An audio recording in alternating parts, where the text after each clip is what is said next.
నూలు నూలులో శతాబ్దాల గౌరవం, పట్టు పరంపరకు ప్రతీక, సంప్రదాయానికి శాశ్వత చిరునామా సఖీ. నమస్తే, వెల్కమ్ టు సుమన్ టీవీ. నేను మీ కృష్ణవేణి.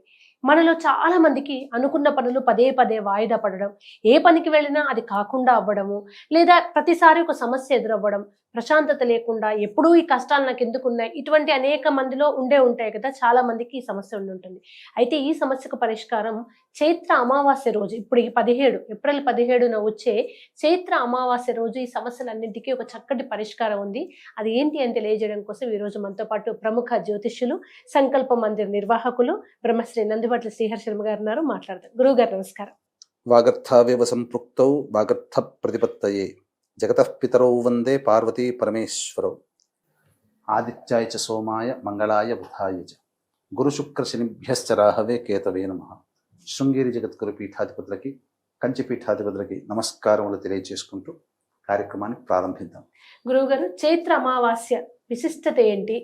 ఆ రోజు ఏ కార్యక్రమాలు చేయడం వల్ల సామాన్యంగా ప్రజలు నిత్యం ఎదుర్కొనే అపజయాలు, అడ్డంకులు, కష్టాలు, అశాంతి ఇవి తొలగే అవకాశం ఉంది? మనకు చైత్ర అమావాస్య విశిష్టత గురించి వైశాఖ పురాణంలో నారద అంబరీషుల మధ్య సంవాదంలో మనకు చెప్పడం జరిగిందమ్మా.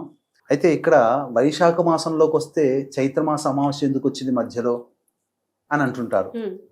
కానీ మనకు ఉత్తరాది ప్రాంతంలో గనక చూసినట్టయితే బారహస్పత్యమానము, సౌరమాన్యం అని ఉంటుంది. ముఖ్యంగా బారహస్పత్యమానం అక్కడ మనలాగానే తిథివార నక్షత్రాలు ఉంటాయి. కానీ మనమేమో అమావాస్య వెళ్ళిన మరుసటి రోజు నుంచి మొదలుకొని మళ్ళీ వచ్చే అమావాస్య వరకు ఒక నెలగా భావిస్తే, వాళ్ళు పౌర్ణమి వెళ్ళిన మరుసటి రోజు నుంచి మళ్ళీ వచ్చే పౌర్ణమి వరకు ఒక నెలగా భావిస్తారు. కాబట్టి వాళ్ళ దృష్టిలో చైత్రమాసము అంటే చైత్ర పౌర్ణమి వెళ్ళిన తర్వాత వచ్చే పాడ్యమి నుంచి వైశాఖ పౌర్ణమి వరకు చైత్రమాసం కింద లెక్క. ఈ మధ్యలో అమావాస్య వస్తుంది కదా, వాళ్ళకి చైత్ర అమావాస్యే, మనకు చైత్ర అమావాస్యే. కాబట్టి ఈ చైత్ర అమావాస్య చాలా విశేషంగా చెప్పబడి ఉందమ్మా. అంటే ఇందులో ఏంటి అంటే పితృదేవతల యొక్క అనుగ్రహాన్ని పొందే ప్రయత్నం చేయమని. ఇందులో మనకు ఉన్న 12 నెలల్లోకెల్లా ఈ మాసంలో పితృదేవత అనుగ్రహం కోసం మానవుడు గనక ప్రయత్నం చేస్తే ఖచ్చితంగా ఆ దేవతల యొక్క అనుగ్రహం వలన అనుకున్న పనులన్నీ కూడా సజావుగా సాగిపోతుంది. ఇప్పుడు గనక సమాజంలో చూస్తే అన్నీ కూడాను కుటుంబంలో ప్రశాంతత లేని జీవితాన్ని పొందుతున్నారు. గొప్పగా చదువుకున్న చదువుకు తగ్గ ఉద్యోగం లేదు. అన్ని అవకాశాలు దగ్గర దాకా వచ్చి వెనక్కి వెళ్ళిపోతాయి. మన పిల్లలు గొప్పగా చదువుకుంటారు, కానీ పక్కవాడు మామూలుగా చదువుకున్న లక్షల ప్యాకేజీ ఉంటుంది, మన వాడికి 30,000 40,000 ఉంటాయి మన వాళ్ళకి. ఇలా పెళ్ళిళ్ళు కూడా అంతేనమ్మా.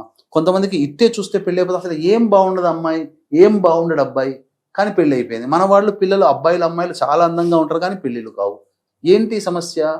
పెళ్ళిళ్ళైనా కొంతమందికి డైవోర్స్లు అవుతుంటుంటాయి, కొంతమందికి సంతానం కలగదు. అలాగే మనం ఏమనుకుంటామంటే సామాన్యమైన మిడిల్ క్లాస్ కాబట్టి మనం డబ్బున్నటువంటి వాళ్ళు గొప్పగా సంతోషంగా ఉన్నారనుకుంటాం. కానీ ఇలా అనుకునే మనకు తెలియదు, గుడిసెలో ఉండే వాళ్ళు చాలా ఆనందంగా ఉంటున్నారు, మిద్దెల్లో ఉండేటువంటి వాళ్ళు అస్సలు ప్రశాంతత లేని జీవితాన్ని గడుపుతున్నారు. ఇలా ఎందుకు జరుగుతుంది? ఇల్లు కొనాలనే కోరిక ఉంటుంది, కానీ ఎన్ని డబ్బులు పెట్టుకుంటారు, ఒక్క ఇల్లు కనబడదు. సరే, ఇల్లు కనబడదు అని చెప్పి డబ్బులు ఎక్కడికి ఫిక్స్డ్ చేసుకున్న తర్వాత మన ఇంటి పక్కనే ఇల్లు కనబడుతుంది. ఆస్తి వివాదాలు, అన్నదమ్ముల మధ్య వివాదాలు. మనము సంతోషంగా అన్నీ చూసుకొని కొనుక్కుంటాము, తర్వాత రిజిస్ట్రేషన్ అంతా అయిన తర్వాత అది ఎవడో వచ్చిన ఆ భూమి అని చెప్పి వాడు కేసేస్తాడు. అనవసరంగా ఆ ఆస్తులన్నీ కేసుల్లో ఉన్నా, అలాగే ఇబ్బందులు పడుతూ ఉన్నా, సమస్యలతో సతమతం అవుతున్నా, ఇవన్నీ కూడా పంచశాప ప్రభావాల వల్ల కలుగుతాయి. దీనికి నివారణ మార్గము మనకు చైత్రమాస అమావాస్య రోజున చెప్పబడి ఉంది. అంటే దీనికి ఒక గాథ కూడా తెలియచేస్తానమ్మా. మనకు పూర్వం ధర్మవర్ణుడు అనేటువంటి ఒక ముని ఉండేవాడు, గొప్ప తపశ్శాలి. ఇప్పుడు మనకున్నట్టుగా సమయం దొరికితే ఏ బ్యాంకాక్ వెళ్ళిపోయి, లేదా ఏ యొక్క ఇండోనేషియాకి వెళ్ళిపోయి, అమెరికా వెళ్ళిపోయి షాపింగ్లు, సినిమా అట్లా చూసి ఎంజాయ్ చేసి వస్తాం కదా. ఆ కాలంలో మునీశ్వరులు గొప్ప తపశక్తి సంబంధం వేరే లోకాలకు వెళ్ళారు. ఆ లోకంలో ఉన్న మంచి చెడు చూసి, పాపం చేసుకున్న వాళ్ళు ఎటువంటి శిక్షణ అనుభవిస్తున్నారు, పుణ్యం చేసుకున్న వాళ్ళు ఎంత భోగాలు అనుభవిస్తున్నారు అన్ని చూసి ఒకసారి పితృలోకానికి పోదామని కోరిక కలిగి పితృలోకానికి వెళ్ళాడు. వెళ్ళిన తర్వాత ఒక దర్భపుల్లకి, ఆ దర్భపుల్ల 3 వంతులు ఎలుక కొట్టేసి Hmm. మిగతా భాగం మిగిలిన దాన్ని ఎలుక కొట్టడానికి రెడీగా ఉంటే ఆ మిగిలిన చిన్న దర్భపుల్ల భాగాన్ని పట్టుకొని కొంతమంది పితృదేవతలు అల్లల్లాడిపోతున్నారు, అంటే విలవిలలాడిపోతూ ఉన్నారు.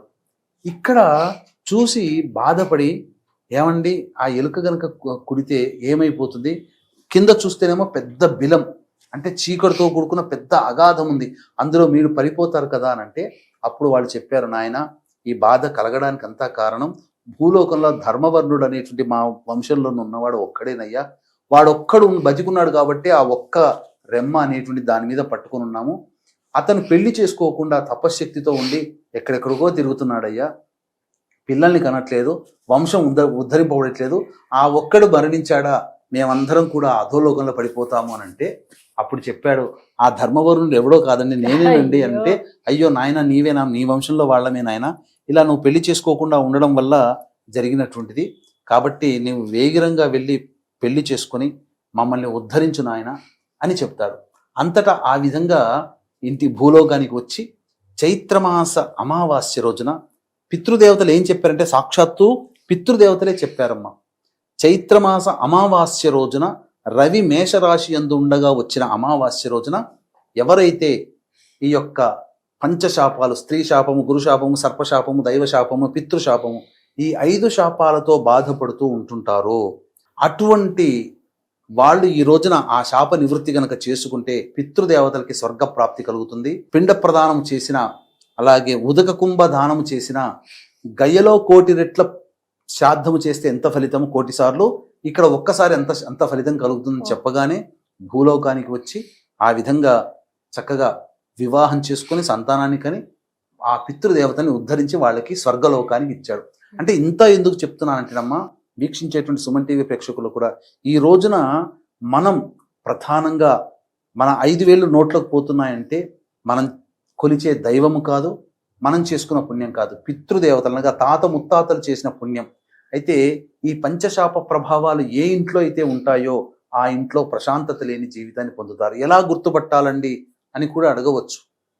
అంటే ఏ కుటుంబంలోనైతే భర్త వైపు తండ్రి వైపు 6 తరాలు, తల్లి వైపు భార్య వైపు 3 తరాల్లో దుర్మరణాలు, అంటే road accident, fire accident, suicide attempt, నదిలో బావిలో పడి చనిపోవడం, ఇంట్లోంచి వెళ్ళిపోవడం, లివర్ ఫెయిల్యూర్, కిడ్నీ ఫెయిల్యూర్, క్యాన్సర్తో చనిపోవడం, 60 సంవత్సరాల లోపల కుటుంబ సభ్యులు చనిపోయినా, అలాగే పిండ ప్రదానాలు చేయకపోయినా, స్త్రీ హత్య, గోహత్య, బ్రాహ్మణ హత్య, పిల్లిని చంపిన, పామును చంపిన, కాలసర్పదోషంలో జన్మించిన, కరోనాలో చనిపోయినా, ఇవన్నీ కూడా పంచశాప ప్రభావాలను కలుగుతాయి.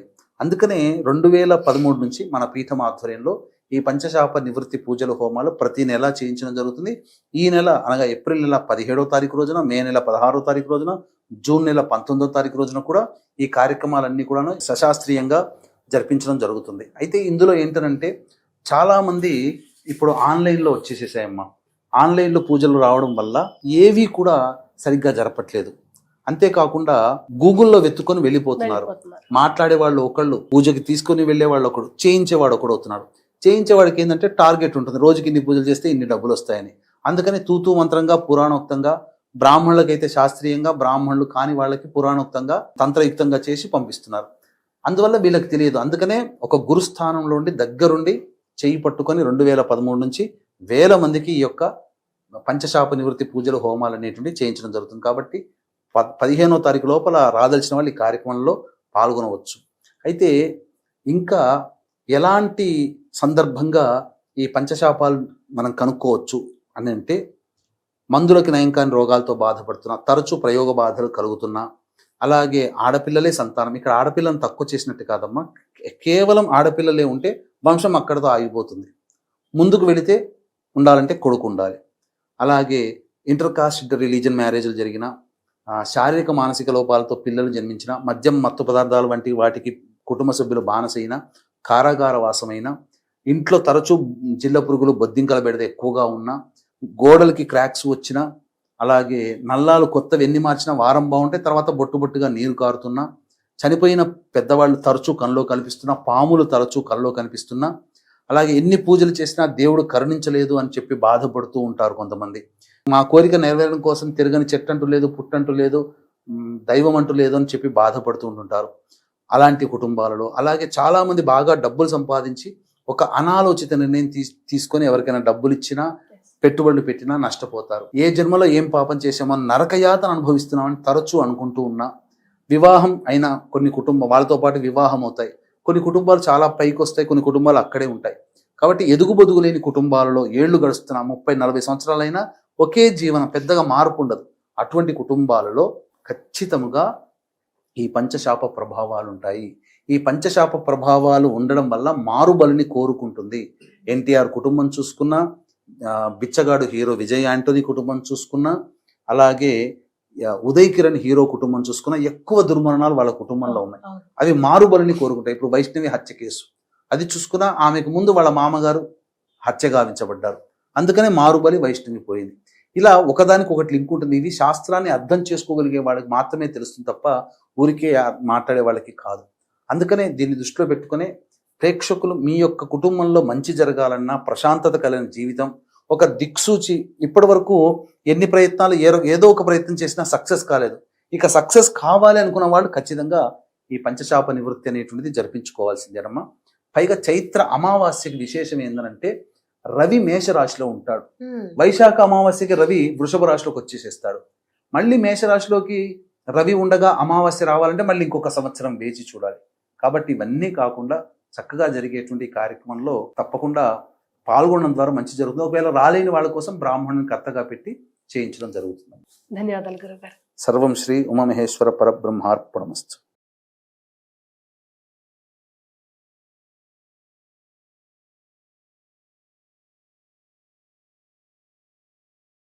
సుమన్ టీవీలో మీ పర్సనల్ అండ్ బిజినెస్ ప్రమోషన్స్ కోసం కింది నెంబర్కి కాంటాక్ట్ చేయండి.